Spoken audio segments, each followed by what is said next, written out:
Welcome to the Time Management Podcast with me, your host, Abigail Barnes. I'm a productivity coach, global speaker, time management author, and award-winning entrepreneur on a mission to share the 888 formula with the world and to remind you that it's your time. Leave it to me to bring you new time management tips, tricks, tools, and strategies, to introduce you to guests, research, and case studies from around the world, and to give you a simple 5-step process you can follow to uplevel your productivity, achieve your goals, and create a life that exceeds your wildest dreams. I'm so excited that you're here, so let's get started. Welcome to the show. I'm so excited you're here today, and I am joined by special guest Pasha Marlowe. Pasha, welcome to the show. Thank you. Hi, happy to be here, Abigail. Let's just dive straight in. Who is Pasha Marlowe in a nutshell? I am a seeker. I am a learner. I am curious. I am a mama bear to 3 kids. And in terms of work, I am an expert in neurodiversity and have a background in marriage and family therapy and love human patterns and really just from a wholehearted place want to empower people to have agency and make decisions for themselves about their identity and offer their support and access needs unapologetically. I'm really, really excited to dive into this conversation today. But before we get to that and to you explaining what it all means, let's talk about your relationship with time back in the day. What was it like? Back in the day, when I was a child, my time was based on what my parents thought I should be doing at any particular time, or what I should be doing at school, or when I should graduate, and when I should get married, and when I should go to college, and when I should have children. So I was very much on society's idea from a neuronormative, heteronormative standpoint, what I should be doing. As I've aged, and basically when I hit menopause, I was like, hey, wait a minute. What about my time, my thoughts, my beliefs? So now I'm on a bit more of a cyclical time where I go by my energy and I go by my mood and desire more than society time or clock time. What was your pivotal moment when it came to helping you to see things, helping you to see time differently? My youngest son became very ill when he was 11, and he had to miss 3 years of school. I stopped my current career, or my career at the time, to take care of him, and time stopped, like slowed down really fast. It slowed down really fast. Immediately it did. This is right before the pandemic, where for a lot of people, time again slowed. And so we were in a space where I couldn't follow time. It didn't even matter what day of the week it was or what time of the day was. It was all about keeping him safe and alive. And that was a catalyst moment for me because I had to let go of my expectations of time for my work, chores, household stuff, exercise, like all the things, even eating or when I could take a shower. It didn't matter. Let's dive into time and neurodivergence conversation. Before we go any further, what is neurodivergence? I'm so glad you asked.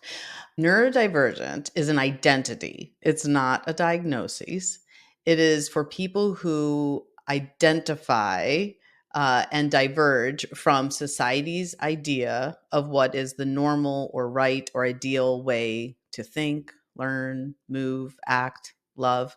So there's neurotypical, which is the way society is structured. In a neurotypical, this is the best way, the right way, the normal way, the ideal way to think, learn, act, love. Then there's people like me, and I think a lot of creative, nonlinear thinkers who diverge, and whether it's because of ADHD or autism or trauma or traumatic brain injury or epilepsy or Down syndrome, or name 100 different divergencies, neurodivergencies, we don't innately or in an acquired sense any longer meet those stereotypical societal views of what is normal or ideal.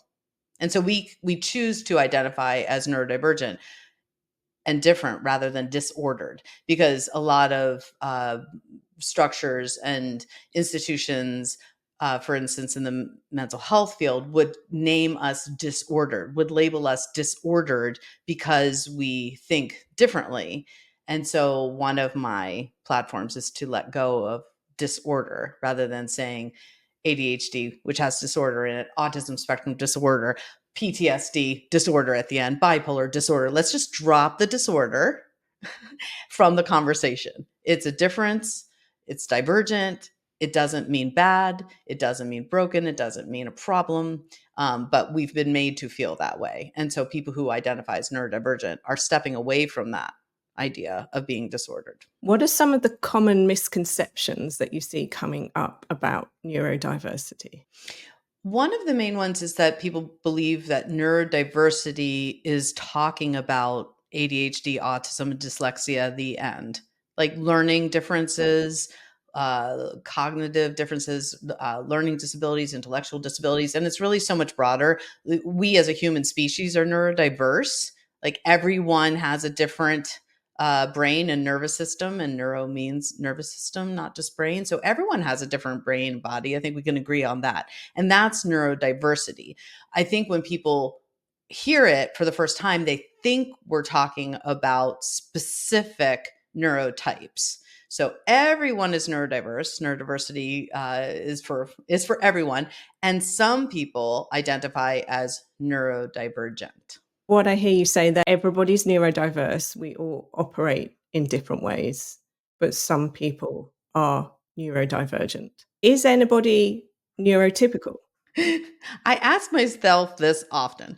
Sometimes I think that people who are neurotypical are still kind of following society's ideas of what quote unquote is normal or should be done. And they're maybe not yet exploring different options. So there's that. But I also think, because I don't want to dismiss that some people do not have the privilege of hiding their neurodivergence, right? So I can present in a neurotypical way. I can mask up and keep all the privilege of a neurotypical person. But when I unmask, I know that if I were to truly embody my neurodivergence, it would show, and it does quite a lot. But for some people, let's say somebody who's autistic and nonverbal, somebody who has Down syndrome, somebody who is ADHD and struggles to live by themselves, like, and then it's more apparent. And for some, neurodivergence is a disability, and for some it's not. For some people it is impossible to mask up or to be non-apparent in it. And so I think that, and again, some neurodivergence is acquired, such as trauma or traumatic brain injury, and some is innate, such as ADHD and autism.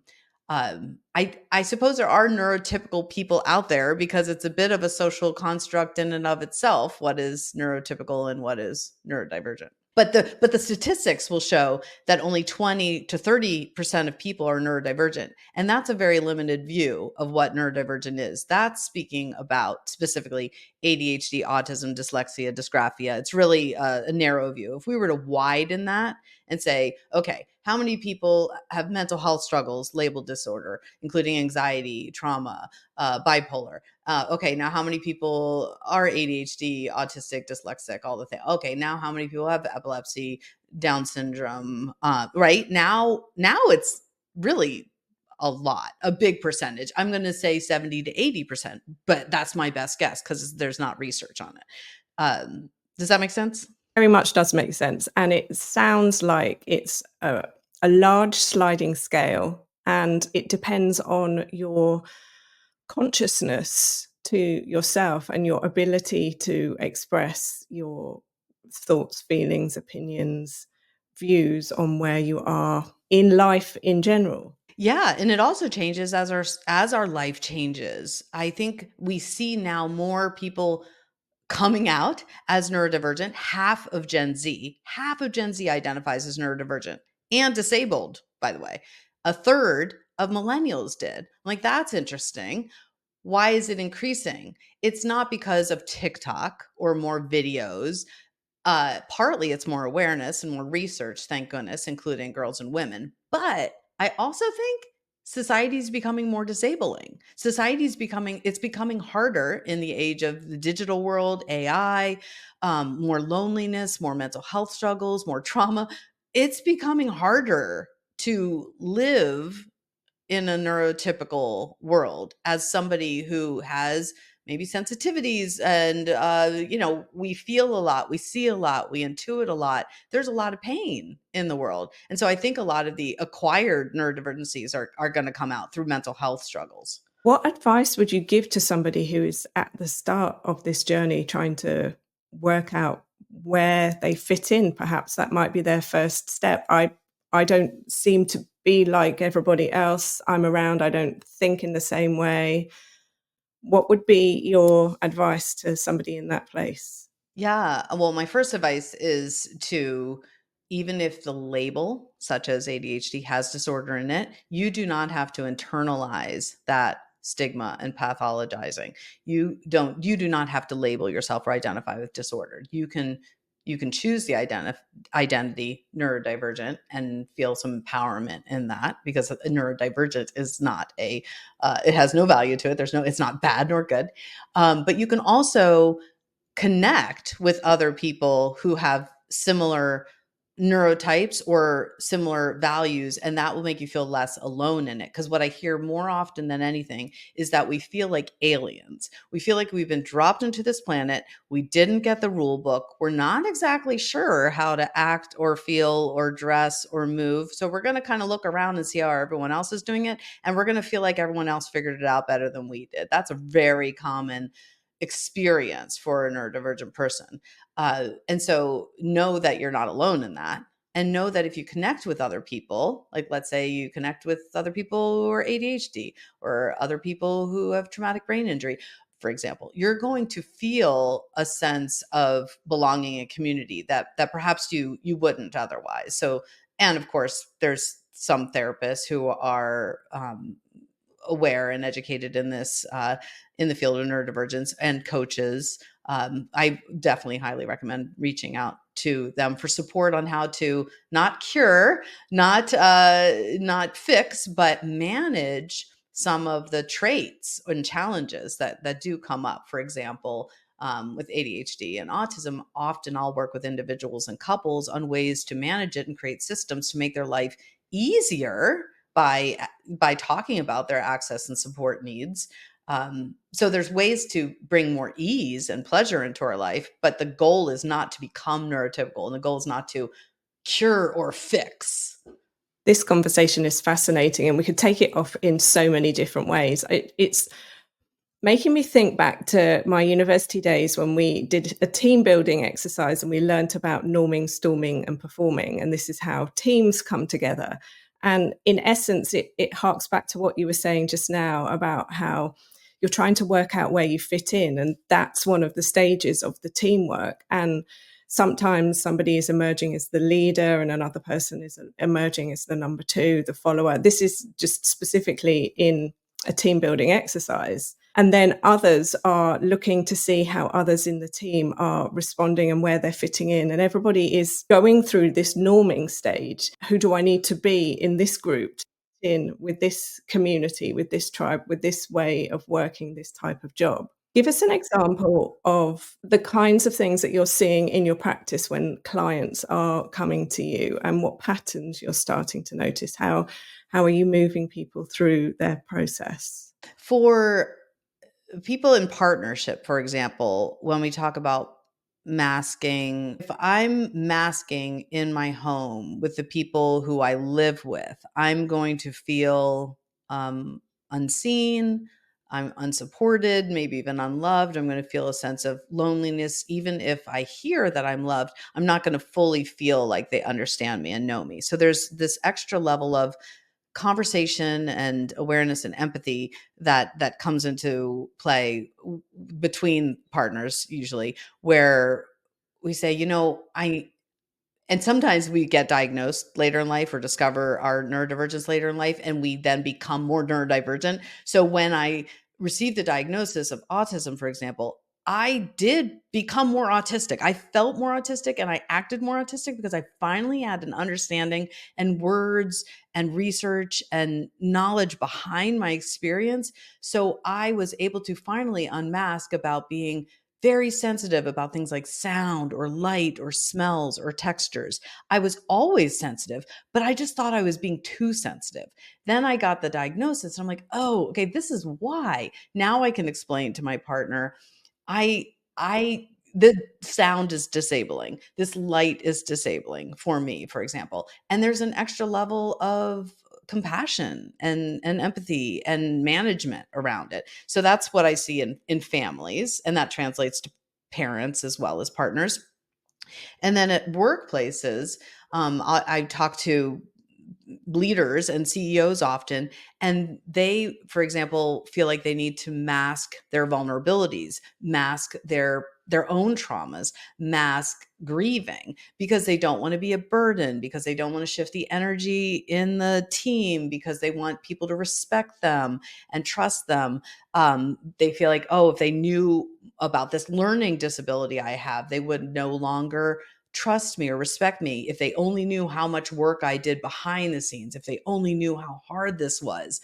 And so there's this internalized ableism and shame that sometimes comes about that I see often in workplaces. So I talk to leaders about leading with vulnerability, because as soon as they share their needs and struggles, somebody else, no doubt, in the room feels psychologically safer and liberated to also share theirs. And now all of a sudden, more needs are accommodated, and the workplace is more easeful and caring for all.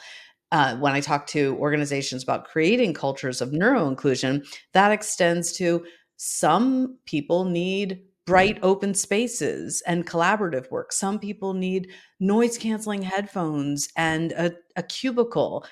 Some people need transcripts, and some people need visuals, and some people need audio. Everyone needs different things for their learning styles, and I think we need to talk to the people at our workplaces more and say, what do I not understand about how you think or learn? Um, what would allow you to thrive in this workplace more? And the fear is, oh, great. Well, everyone's going to ask for remote work. Everyone's going to ask for noise canceling headphones. Everyone's going to ask for an emotional support animal. But that's not true. Typically, the average accommodation I think I've heard is like $500 or less. And often what happens is, if you accommodate one person's need or disability, it helps everybody. And the classic example is a curb cut. You put a curb cut in a sidewalk so a wheelchair user can allow themselves to safely roll down. But anyone with a suitcase or a baby stroller or a walker has enjoyed the benefits of a curb cut before. So that's like a classic example of serving one and solving for many in inclusive design. Picking up from what you just said, if we're becoming more aware of our neurodivergence, and 70 to 80% of people have them, if you were advising an organization on how to best accommodate the neurodivergence of their workforce, what would you say is the best place for them to start? I recommend starting with asking people what they need, believing them when they say who they are and what they need, affirming what they ask for, and accommodate. I believe people with neurodivergence still have the ability and capacity to make these changes for themselves and for each other, first of all. But I think it needs to come from the top. I think it needs to be a non-performative effort by, for example, organizations to lead in a way where accommodations are supported, where sharing access and support needs is supported, and that the leaders also model their needs, right? Rather, if they say, everyone should have clear boundaries and not work beyond 40 hours a week, and then they go and they answer emails in the middle of the night, they're modeling to the rest of their team that boundaries don't matter. And so I think we need to, from the top, make these more systemic changes that will affect everybody and empower everybody to claim what they need. If everybody has a different preference, everybody has a different accommodation that they need, How does an organization close the window, open the window, turn down the noise, turn up the noise, accommodate the support animals, accommodate the desire not to have an animal anywhere near them? What do you do? Yes. Valid question. So this is why a lot of neurodivergent people are suggesting remote work options, flexible options, hybrid options, for one. Also, different working spaces. So, within an office, for example, there might be one seating area with comfy chairs that face each other in front of a window. And then there might be a nook in a small corner for somebody who, at that moment, needs to reduce their sensory overload and go there.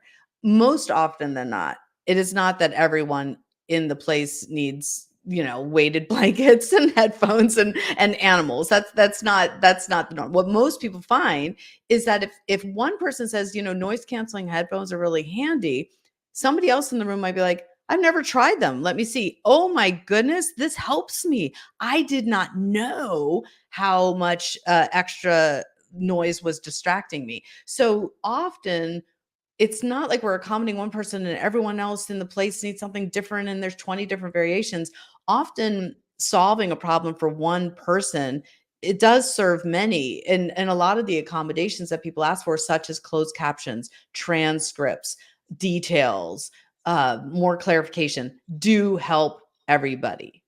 I love this. Such a great explanation. Thank you. And I remember when I was in school, I used to have to get the teacher to explain things in two different ways. So they would explain it once to the class in the way that most people got it. Then I would ask them if you could explain it in a different way. And it didn't go down that well. I can totally understand the hesitancy to ask for things. But when you do ask, what I'm hearing you say is it gives other people the opportunity to experiment as well. And I think that in life, this is it. We are here to experiment. And also, what works one week might not work the next week. Maybe in some ways, the ability to understand that we are all human beings doing our different being. And we don't all have to do it the same way. In essence, if we were cooking in the kitchen, every ingredient that we're adding is making the meal become the meal it is. So we need all the different ingredients. And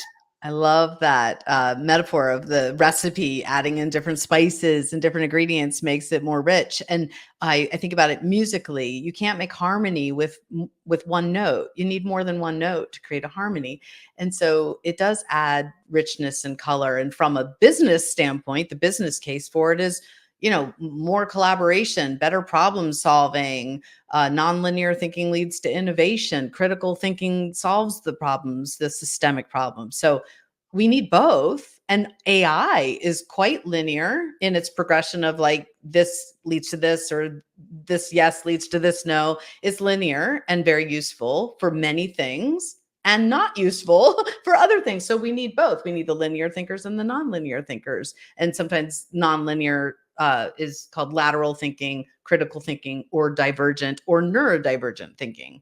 So we need both. Music is such a great example. You have the bass, you have the next layer, you have the harmony, you have the different instruments. And if you ask somebody what they're listening to when they listen to music, you ask 10 different people. 10 different people are listening to 10 different parts of the music. And sometimes when you say, oh, can you hear that? They then hear it. And I guess this is feeding into what you said about if one person has the noise cancelling headphones and another person tries it and it works, then you are helping other people to broaden their way of working. Absolutely. So many people don't even know. Well, people can go through their entire life ADHD and never know that their brain is structured in that way, because they've either been working very hard to follow the system or the rules or the structures, or they've been masking, or they haven't been admitting the challenges. And then they hear something like a list of 100 different traits of ADHD, and they're like, I have all those traits. One of the reasons why you hear so many people in midlife coming out as neurodivergent, discovering their neurodivergence, let's say ADHD, is because their children in school get diagnosed. They go to a 504 meeting, an IEP meeting, whatever you call it, where you live, and then they look at the list of things that why the teacher is concerned or suggesting this diagnosis, and they're like, well, that's just the way our family is. Like, that's just the way people are, because they do share the same neurotype. So many of the neurotypes are genetic. And that is what is so, so interesting, is that that sentence is generally used. Well, that's just the way we are, and that's just the way we have to be, and that's just the way it's always. People that do this are like this, and people that do that are like that. So maybe what I'm hearing you say is that as we embrace this and we consider different things, we start to recognize, oh, okay, and not everybody has to be. And that's fantastic, because what you bring by being like this helps us to see something in a truly different way.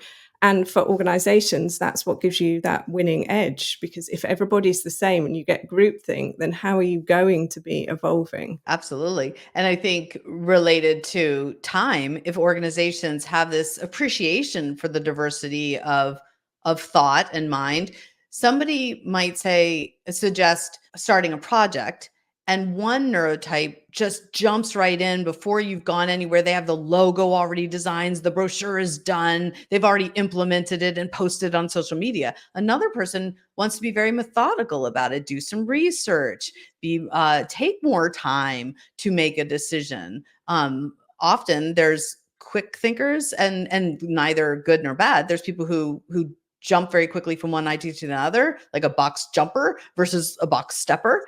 So I think, again, we need both. Where does neurodivergence fit in with the personality testing? Because we've had somebody on the show before, we were talking about something called human design.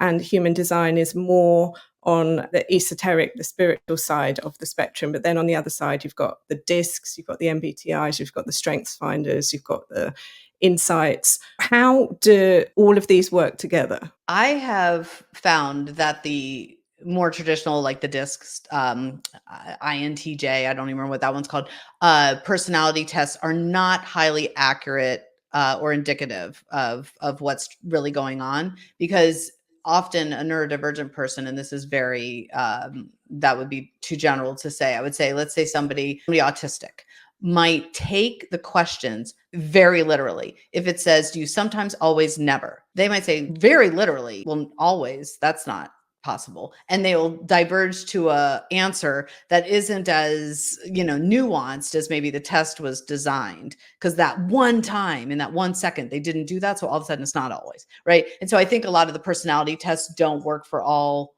types of minds who learn differently or perceive information differently. And so often I'll talk to a manager, and they'll call me for a consultation. They'll say, I hired this person, they assessed this way on the DISC assessment, and they're not doing anything I expected. They're not following through. I don't understand their pace, their rhythm. And then I'll talk to the person. I'll say, how come you answered the question this way? They're like, oh, well, that day, that day I was feeling what, my dog died, and this is why I was feeling this way, and this is how I answered these questions that day. I would answer completely differently today. And so I think the personality tests have a lot to be desired. And it's such an interesting one, because it almost seems to me like we have a human obsession to give ourselves a title and put ourselves into boxes. I am this, I am that, this is how I do it. In my experience personally, it's that the journey of life is an evolution, and sometimes I'll have done it one way and sometimes I'll want to do it another way. And my answer to a lot of those tests over the years was, it depends. Yes. Yes. I don't answer questions in a binary way, yes or no, because sometimes, well, most of the time, it depends how I feel. It depends what month it is, depends what day of the week it is. It depends what I had for breakfast. Absolutely. And I notice now a pattern of people who go through menopause, for example, big hormonal shift, how it changes our perceptions of introversion, extroversion, oversensitivity, hypersensitivity, hyposensitivity. There's so many changes that happen in our life cycle that would change completely those tests. I feel like I'm a different person than I was 5 years ago, and certainly a different person than I was 10 years ago, 20 years ago. I sometimes feel like that in a day. I live 5 Yeah. lifetimes in one day. Yes. Yes. Yeah. Let's talk about time as a social construct. Tell me more about your perspective of time and the way that we are raised to view it. Well, I think there's world time, the whole world is determined, daylight, nighttime, nighttime, daytime. Then there's clock time. We all have these different clocks. Sometimes we jump ahead. Sometimes I hate that, by the way. The time zone change is very confusing.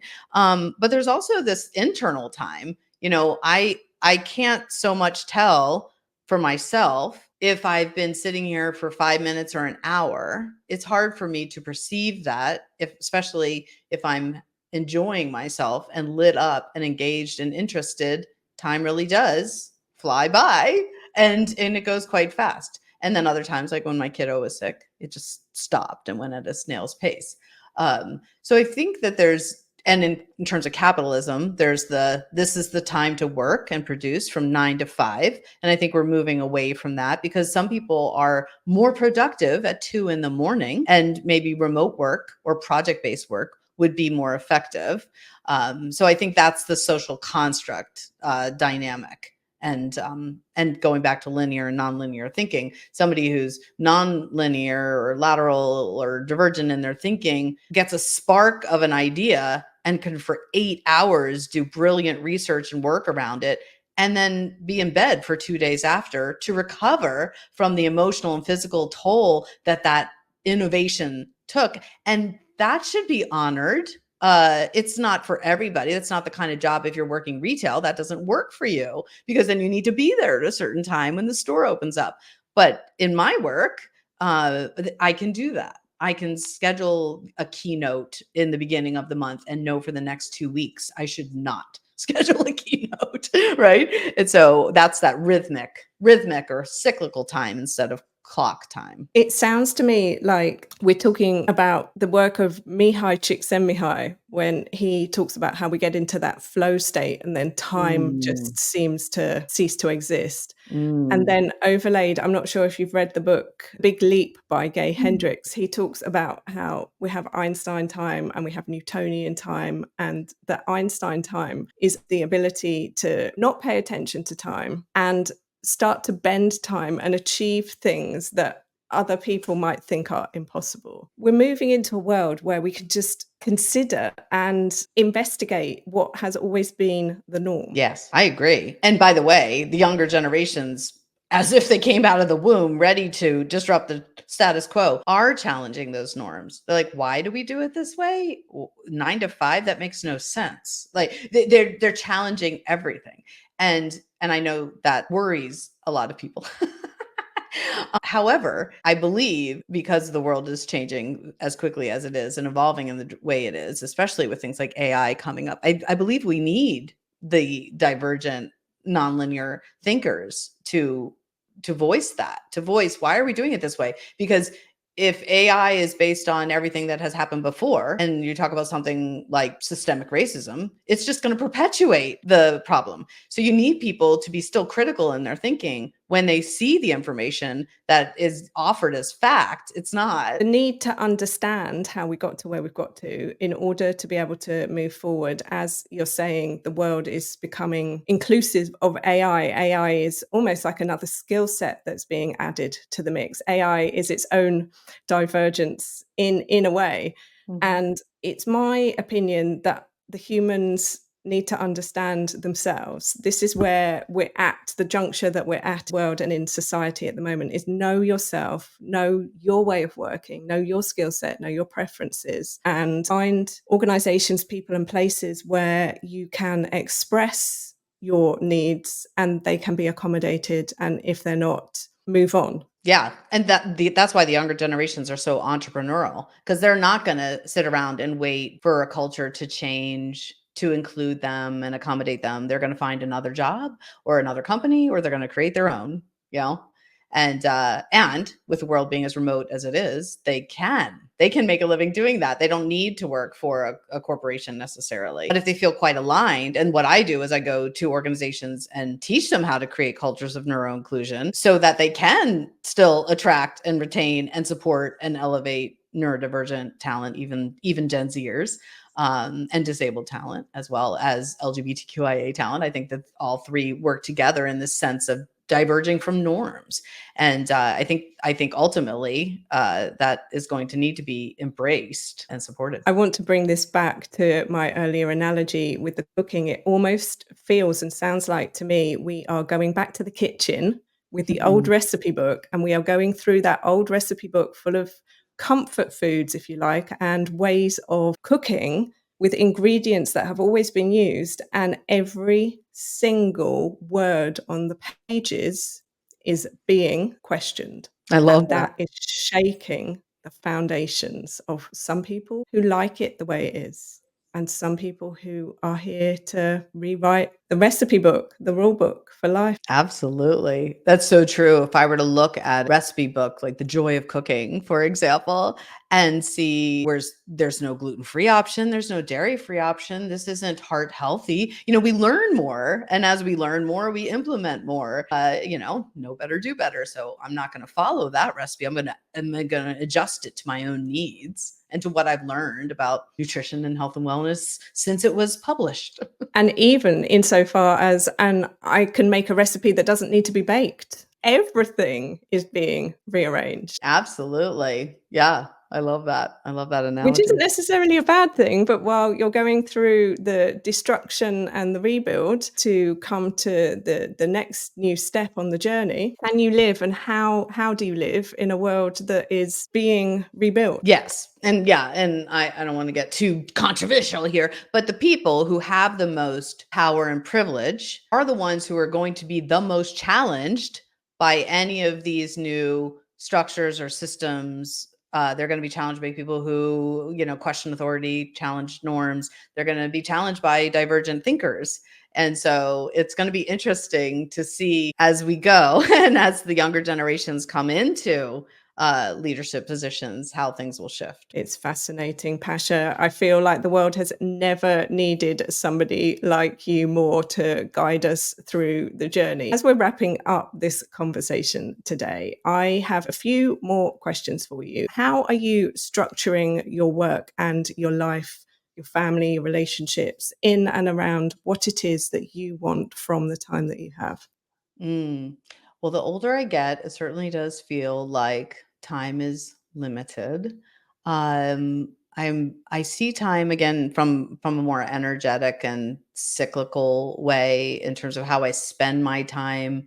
I check in with myself each day and I say, not just what is my ability, because I could plow through it, but what is my capacity today? What is my mood? What is my intuition telling me? That's where I post insights from and content from, is from that place of what do I feel like I need to say today? What really needs to be said today? So that's that time. Then there's also me feeling like I should have been farther along by now. I get myself caught up in that by now. Okay, I'm 54 this year. By now, I should have found a life partner. By now, I should be financially independent. By now, I should have been able to travel to more countries. I do get still very caught up in that, feeling like I've lost too much time or wasted too much time or don't have enough time. And it gets me in a very scared, scarcity place.